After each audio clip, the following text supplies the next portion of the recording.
सोई छलिया तेरे घर आयो,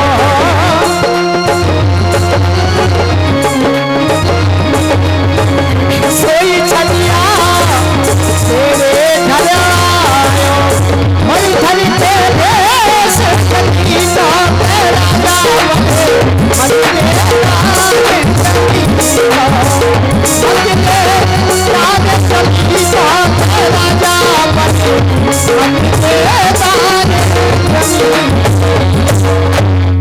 बारंबार शुक्राचार्य जी कह रहे हैं कि हे राजन मने कर दे भाई, दान कोई और कर रहा है और दिल धक धक किसी और का कर रहा है। दान कोई और कर रहा है, बीच में दुख किसी दूसरे को लग रहा है। ये जो कंजूस होते हैं ना भैया, ये भगवान के मार्ग में नहीं आगे बढ़ पाते हैं। बोलो कृष्ण बलदेव की जय। भक्त करे कोई शूरमा, लोक लाज सब खोए है, और कामी क्रोधी लालची इनसे भगत न होए। कंजूस जो होते हैं वो खुद तो दान करते ही नहीं है, और अगर पड़ोसी करे तो वो में रोड़ा और अटका में है। ये ऐसा ही कर रहे शुक्राचार्य जी महाराज। शुक्राचार्य जी कहते हैं कि मति दे दान, जबकि दान करने वाला कोई और है। एक बार ऐसा हुआ भैया, एक कंजूस थे, बड़े भारी कंजूस, जिन्होंने जीवन में किसी प्रकार का कोई दान नहीं किया, न खर्च किया। बहुत दिन पहले की बात है, हमारे गुरुजी सुनाया करते थे, और उन्होंने विचार किया कि भाई ये मेरे जीवन में कलंक का टीका लग जाएगा, मैं खर्च नहीं कर पाया। और उन्होंने मई जून का महीना, गर्मियों के दिन थे, विचार किया कि आज 1 रुपया मैं खर्च करके, पहले 1 रुपये की बड़ी कीमत थी, 100 रुपये से भी ज्यादा, पहले 1 रुपये की बड़ी कीमत थी। और उन्होंने गर्मियों के दिन थे, मई जून का महीना, एक गिर्री साई रुपया लिया और विचार करने लगा कि मैं इसे खर्च करके आऊं। चल दिया बाजार को, और जैसे ही बाजार को चला, बाजार में पहुंचा, सबसे पहले फलों की दुकान मिली। फलों का रेट लेने लगा। सेब क्या रेट है? 60 रुपए किलो। ये अनार क्या रेट है? 80 रुपए किलो। ये संतरा क्या रेट है? 50 रुपए किलो। ऐसे सभी फलों के भाव ले लिए। फिर नीचे उतरा, मिठाइयों की दुकान मिल गई। लड्डू क्या रेट है? 200 रुपए किलो। ये बर्फी क्या है? 600 रुपए किलो। ये कितने? पूरी मिठाइयों का रेट लिया। नीचे उतर आया, साइकिल की दुकान मिली। ये हीरो कितने में कस रही है? ये एटलस कितने में कस रही है? वहां से चला, फिर आगे बढ़ा, फिर स्कूटरों की दुकान आई, वहां से भाव लेने लगा। कपड़ों की दुकान आई, कपड़ों का भाव, पूरे बाजार में भाव लेता फिर रहा है। 1 रुपया उसके हाथ में। अब उसे ध्यान आया, दोपहरी हो गई जाना, कि कहूं रुपया तो न गिर गया हो। उसने देखा मिट्टी को खोल के, जो पसीज जाती है ना गर्मियों में, हाथ गर्म होता है तो पसीज गई, पसीना आ गया। और जैसे ही हाथ देख करके कहने लगा, अरे अरे तू रो रहा है? क्यों रो रहा है? पागल, रोवे मत, चल तुझे खर्च ना करूं, खर्च नहीं करूंगा, लेकिन रो क्यों रहा है? चल घर चल। अब उसे लेकर के पुनः घर को लौट लिया। अब फिर रास्ते में ध्यान आया कि जैसे तैसे जन्म कर्म में मैं 1 रुपया खर्च करने के लिए घर से निकला और लौट आया, नहीं इसे खर्च करूंगा चाहे कुछ भी हो जाए। फिर लौट लिया। अब वो गर्मी में चल रहा था, उसे पसीना आया, प्यास लगी। आगे एक ठेल वाला गोला बेच रहा था गिरी का, और उसे देख करके कहने लगा, भाई ये बढ़िया नारियल, इसे ले लूं, इसमें पानी पीने के लिए मिल जाएगा, गिरी खाने के लिए मिल जाएगी। पूछने लगा, भैया नारियल कितने को दिया है? 1 रुपये का एक है भैया। भैया 75 पैसे को दे दे तो ये ले लूं। वो कहने लगा, ना मेरा तो फिक्स रेट है, अगर 75 का लेना है तो आगे चले जा। आगे गया, एक और बेच रहा था, भैया कितने का दे रहे हो नारियल का? 75 पैसे का। भैया 50 पैसा का दे दे तो एक नारियल ले लूं।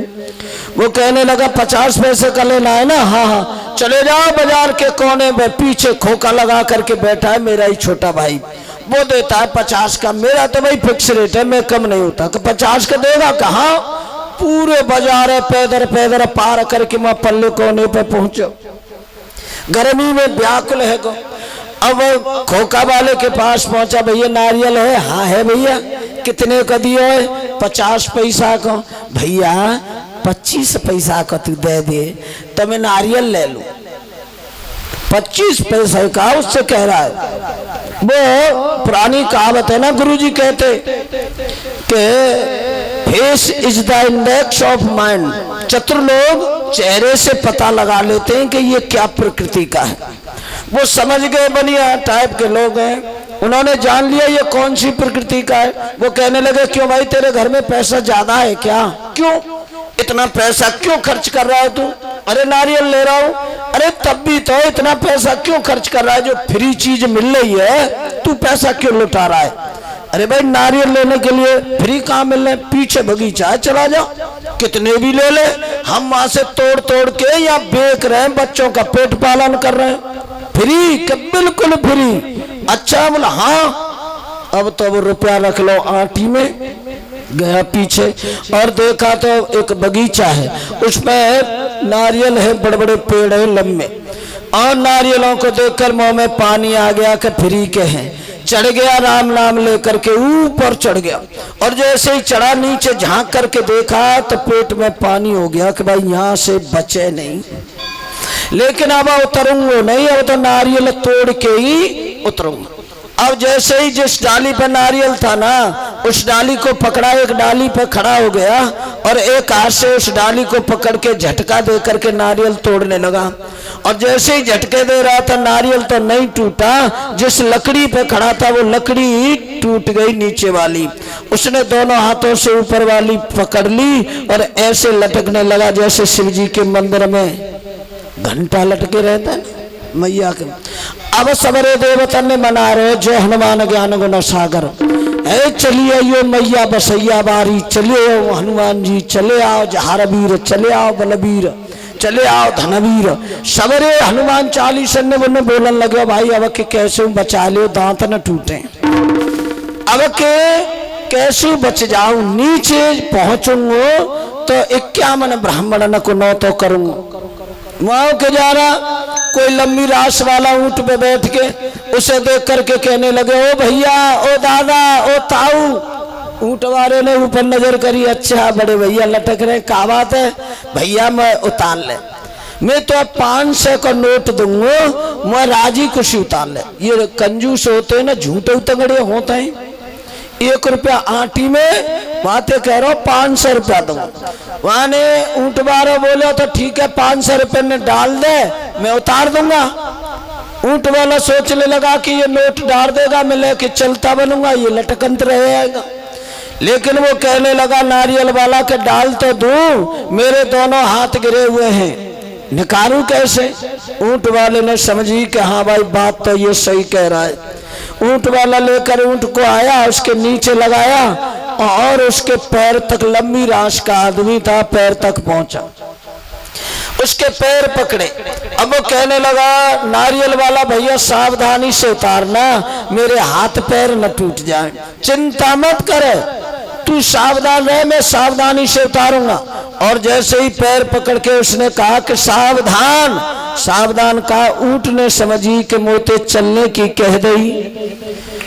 अब नीचे थे ऊंट चल दियो, अब तो ऊंट बार हुआ पकड़ के लटक गो। अब नारियल बारो बोलो तू कहाँ थे मर गो आए के, पहले मुंह पे अपनो ही वजन सहन ना है रो तू और आए गो। अब ऊंट वारो बोले हाथ मत छोड़ दियो, पहले दांत मेरे टूटेंगे, पहले मैं फूटूंगा, हाथ मत छोड़ियो। अब माओ के घोड़े वाला जा रहा, उसे देखकर दोनों चिल्लाने लगे ओ भैया, ओ दादा, ओ रुकियो रुकियो। घोड़े वाला कहने लगा क्यों शोर मचा रहे हो, भैया हमें उतार जा। अरे मुझे बारात चढ़ानी है, कई दूर की है, बोले क्या तू पैसे के लिए जा रहा है ना? ऊंट वाला कहने लगा 500 उसकी जेब में, 2000 को मेरी जेब में। वो बहुत ही बड़ा झूठा, वो बहुत ही बड़ा झूठा। वो जो के 2000 को मेरी जेब में, 2500 रुपया ले लियो। वो कहने लगा आंधी के आम ने कदेर मिल जाऊंगे। कहने लगा अच्छा ठीक है तो मैं आ रहा हूं। और घोड़े को लेकर के आया, घोड़ा उसने नीचे लगाने लगा। ऊंट वाला कहने लगा ऐसे मत लगावे, मैंने लगाया, ऊंट निकल गए नीचे थे। घोड़े वाला कहने लगा चिंता मत करो। तो घोड़े वाले ने लगाम अपने पामन से बांध ली घोड़ा की, और अपने पामों से बांध ली। और जैसे ही उस पे खड़ा हुआ और खड़ा होकर के ऊंट वाले के पैर तक पहुंचा और उसके पैर पकड़ करके ऊंट वाला कहने लगा भैया सावधानी से उतारना, हम गिर न जाए। घोड़े वाला कहने लगा फिक्र मत करे, टेंशन रहे, मैं उतारूंगा बहुत सावधानी से, तुम लोग सावधान। और जैसे सावधान कहा तो घोड़ा ने भी समझी, और घोड़ा जैसे ही चलने लगा उसकी लगाम उसके पैर से बंध रही थी। अब तो घोड़ा जेवरी सी बटे ने घुमावे। अब वो कहने लगा तू और जो को काका चलो आयो, या को ऊंट चुपचाप तो न करेगो। और वाने जेवरी सी बटी। अब नारियल वालों बोले भैया अब सेना ना है रही। घोड़ा वालों बोले भैया छोड़ियो मत, मर जाएंगे। लेकिन उसने हाथ नहीं छोड़े, लकड़ी ने साथ छोड़ा और वो टूटी। पहले घोड़ा वारो, फिर ऊंट वारो, फिर नारियल वारो। काऊ के दांत फूटे, काऊ की कोहनी फूटी, काऊ के घोंटू टूटे।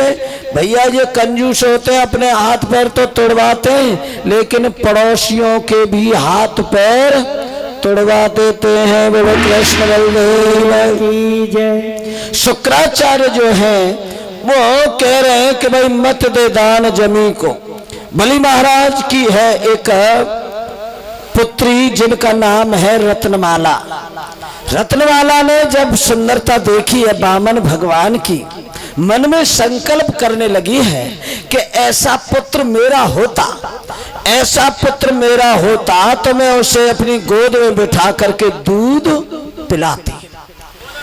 और लेकिन अब बामन भगवान कहने लगे कि भाई क्या कह रहा है बलि? कहने में दान दूंगा। शुक्राचार्य कहने लगे तू दान कैसे देगा? मैं संकल्प का मंत्र नहीं पढ़ूंगा। बामन भगवान कहने लगे मैं पढ़ दूंगा, चिंता मत कर, मंत्र तो मैं जानता हूं। भाई मंत्र क्या है? मैं भागवत के नाम पे दान कर रहा हूं, मैं भंडारे के नाम पे दान कर रहा हूं, मैं मंदिर के नाम पे दान कर रहा हूं, या मैं कन्या के विवाह के नाम पे दान कर रहा हूं, या किसी वस्तु के नाम पे दान। मंत्रों की कोई आवश्यकता नहीं, तुम दान करो। संसार के जितने मंत्र हैं उनके पीछे धक्के खाते चले आएंगे। सुबह से शाम तक तुम शास्त्री ने बैठा लो, पंडित बैठा लो और संकल्प के मंत्र पढ़वाओ। 1 रुपया दान मत करो तो मंत्र क्या करेंगे भैया? सुबह से पंडित तो संकल्प बोल तो रहे, 1 रुपया दान करे ना तो मंत्र क्या करेंगे? सूखे मंत्र की जरूरत नहीं है, तुम दान करो, मंत्र अपने आप वाके अगाई पिछाई डोलेंगे। बोलो गोविंद भगवान की जय। बामन भगवान कहने लगे कि मंत्र मैं पढ़ दूंगा। अब तो शुक्राचार्य से नहीं निठी। बामन के हाथ में कमंडल था, उसमें जो ठोंटी लगी हुई थी ना, उस ठोंटी में छोटे से जीव का रूप धारण करके बैठ गए। अब बामन भगवान ने जल लेना चाहा संकल्प करने के लिए, और वो टेढ़ा किया कमंडल, लेकिन जल नहीं निकल रहा है एक भी बूंद। और जब जल नहीं निकल रहा है वो विचार करने लगे भाई जल क्यों नहीं आ रहा। उन्हें पता लग गई हाँ शुक्राचार्य गड़बड़ कर रहे हैं, तो उन्होंने गोविंद मेरो है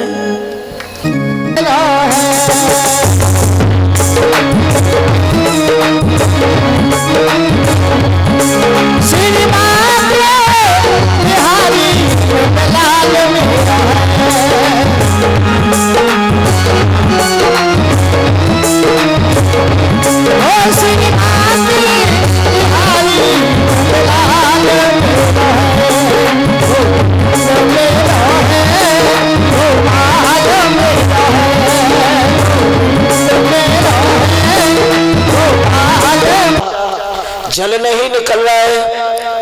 और टेढ़ा करके देखा, वामन भगवान विचार करने लगे कि जल से परिपूर्ण है कमंडल, लेकिन जल क्यों नहीं निकल रहा है। उन्होंने त्राटक लगाया, पता चला ये तो शुक्राचार्य की गड़बड़ है। वहां यज्ञ रोज होती थी और यज्ञ में दूब घास चढ़ती है। दूब घास की एक कर्री सी लंबी सी सीख ली।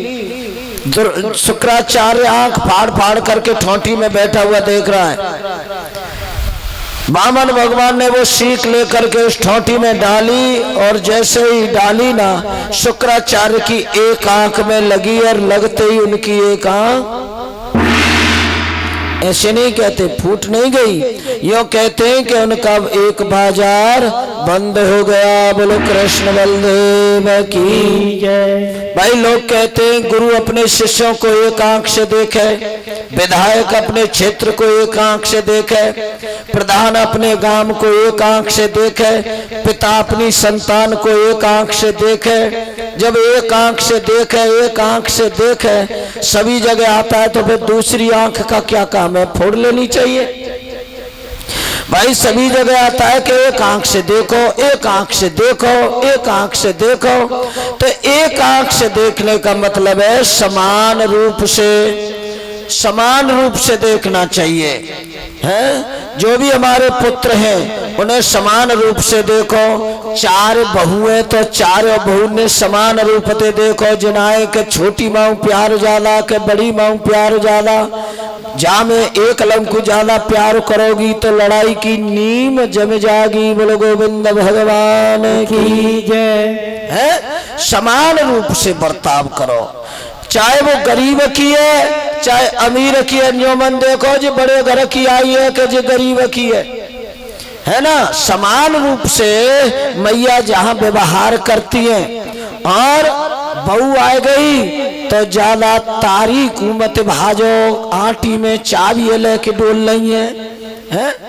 ये लड़ाई चाबी करा देते के दूध लेके डोल रही, दूध ते उतारे लग रहे तो वह घर में लड़ाई जरूर है जागी। बोलो कृष्ण बलदेव की जय, है ना।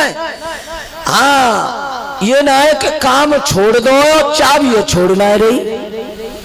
काम तो छोड़ दो, मुआ कोई मतलब ना है। बहू आई है मालिक ने, चाबी संग ले डोल रही है, जहां जा रही है मंदिर में जा रही है तो चाबी लटक रही है। तो जब काम छोड़ दो तो बहू न को सौंप दे, बिगाड़ेंगी तो जनक और बनाऊंगी तो जनक। पहले खूब राख ली, तू काउदना बहू बन के आई, अब तो मैया आए। बोले वृंदावन बिहारी लाल की जय। जय जय श्री राधेश, है ना। सुखदेव जी महाराज वर्णन करते हैं, जैसे ही एक आंख गई शुक्राचार्य की, शुक्राचार्य विचार करने लगे कि अगर मैंने थोड़ी सी गुस्ताखी की, मेरी एक आंख चली गई, अब मैं और गड़बड़ करूंगा तो दूसरी चली जाएगी, सूरदास नाम पड़ जाएगा, लाठी लेकर चलना पड़ेगा। बाका आउट हो गए, रण छोड़ गए।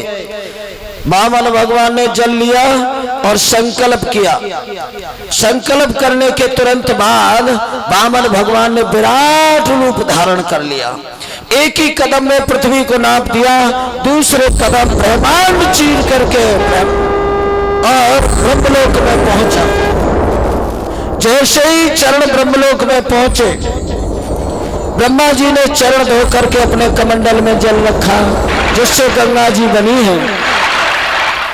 और जो कार होने लगी, शंख ध्वनि बजने लगी, घंटा ध्वनि बजने लगी,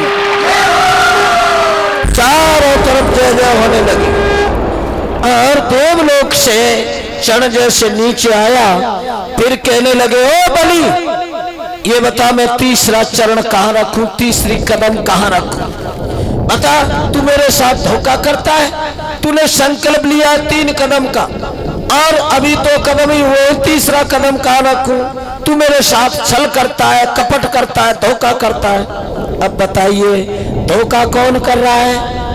वामन भगवान जब आए थे, जब वामन अंगुल के थे, संकल्प हो गया, विराट हो गए और कह रहे हैं बलि से कि तू मुझे धोखा करता है, मेरे साथ छल करता है, बेईमानी करता है। बलि महाराज कांप गए, आंसू टप टप करके गिरने लगे हैं, कांपने लगे, रोने लगे, कहने लगे नहीं प्रभु, मैंने दान से कभी नहीं मुकरा, लेकिन अब मेरे पास कुछ है ही नहीं तो मैं दूं कहां से।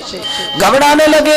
लेकिन मैंने कल भी बताया था धर्मपत्नी, धर्मपत्नी कौन को कहे? जो धर्म में साथ दे है। धर्मपत्नी कहते हैं कि धर्म के वक्त साथ दे। धीरज धर्म मित्र और नारी आपत्काल परखियो चारी। आपत्ति पड़ती है जब चार की परीक्षा होती है। धैर्य, तुम्हारे अंदर कितना धैर्य है, कितनी सहन शक्ति है, धीरज धर्म, और तुम अपने धर्म पर कितनी देर तक आरूढ़ रह सकते हैं, कितनी देर तक धर्म को निभा सकते हैं। मित्र, बनी बनी में तो लाखों मित्र होते हैं यार, बनी के चेहरे पे लाख निशान होते हैं, और जब बनी बिगड़ जाती है तो दुश्मन हजार होते हैं। बनी के तो तमाम मित्र जब बिगड़ती है ना, जब भीड़ पड़ती है, तब वो जो मित्र काम आवे वही मित्र है, और वही स्त्री। चार बताए हैं, धीरज धर्म मित्र और नारी आपत। विंध्यावली कहने लगी कि नाथ घबराइए नहीं, चिंता मत करो, अभी कह दो प्रभु से।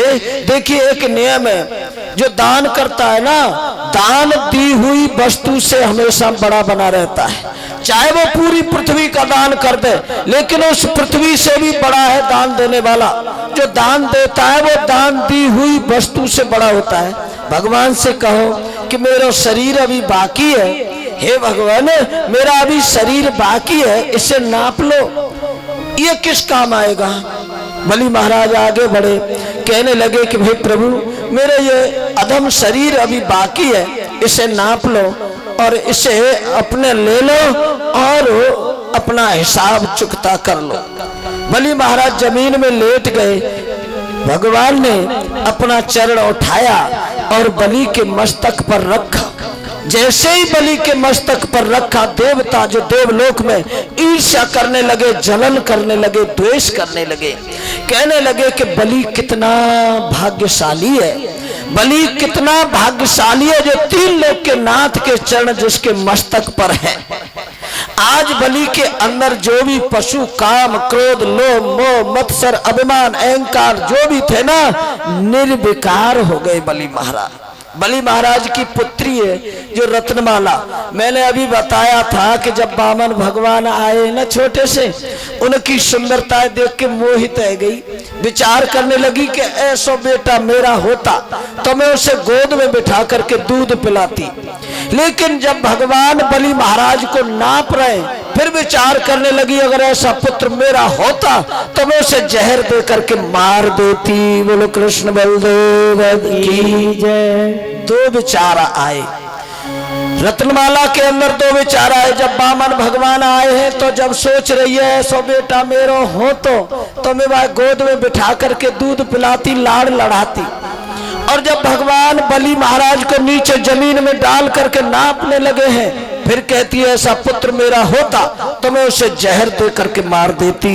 भगवान कहने लगे रत्नमाला तेरा संकल्प सिद्ध करूंगा, तेरा भी संकल्प में सिद्ध करूंगा।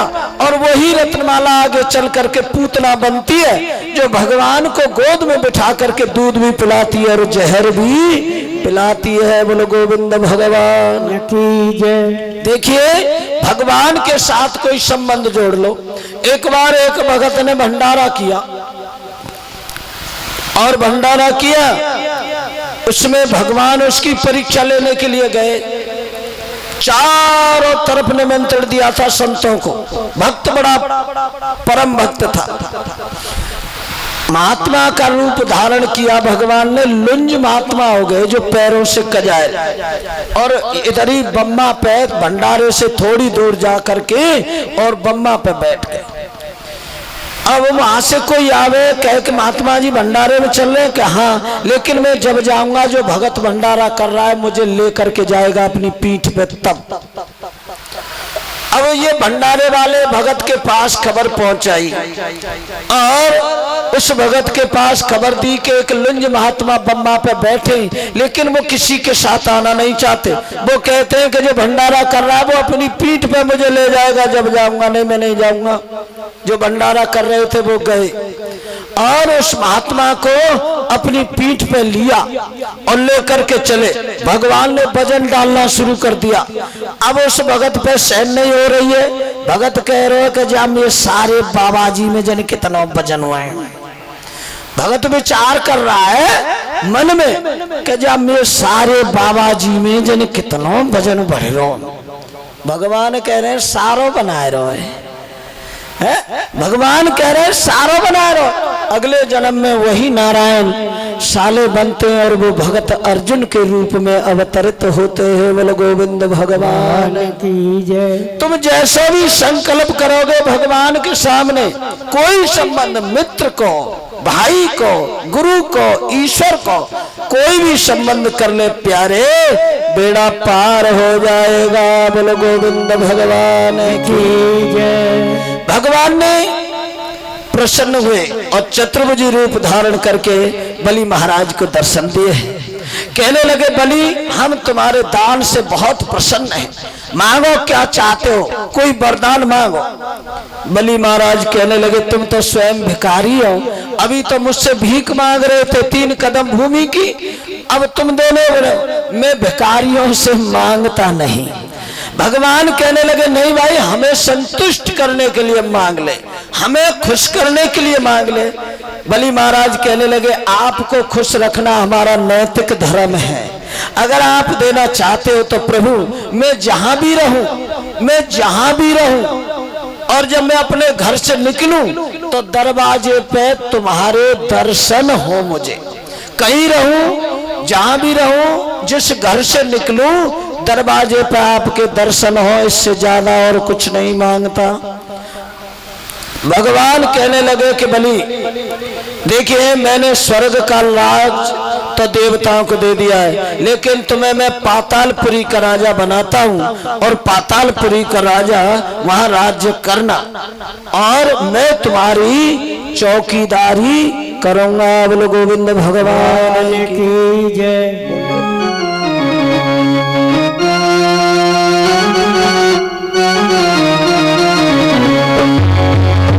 पायो भी मैंने